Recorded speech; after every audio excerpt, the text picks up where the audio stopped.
Hello. Tu na hian chami hi kan khe dona.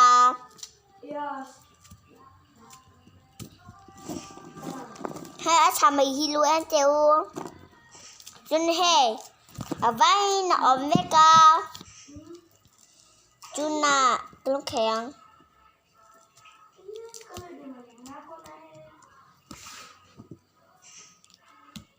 Ông khi kỹ chú hi kiss ở đây rồi hả?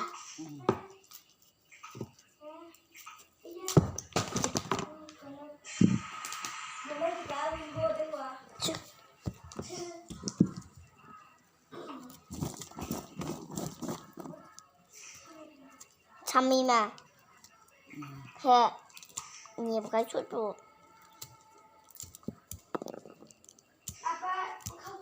Anh con cha mẹ con lưu xe đó con lưu xem đó na tu na hiền cha mẹ hiền tâm là tu ca ở sông sông bỏ mà nó tu ca cha mẹ đằng phía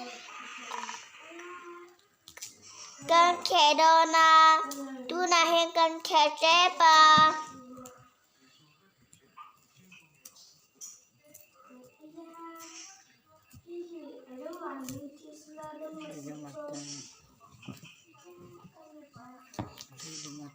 tu na hiền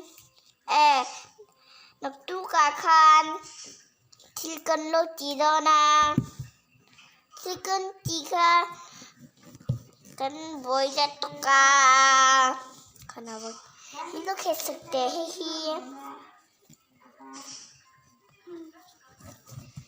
ima tu na hiền hay cha mi hi lu an teu cho nên hey atam le tu ka Kanut titla a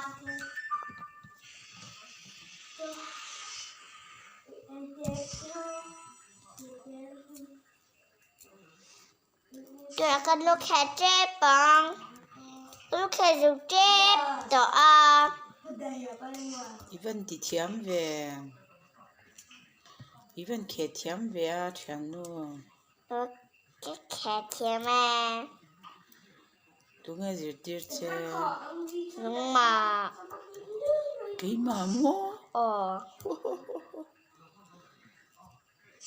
biết party nè biết ba ta cái này đâu school ical em cái gì đâu ical to khá cho đâu in sấy la cái đó anh tập cho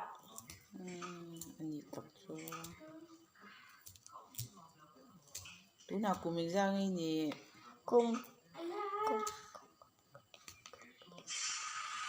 nga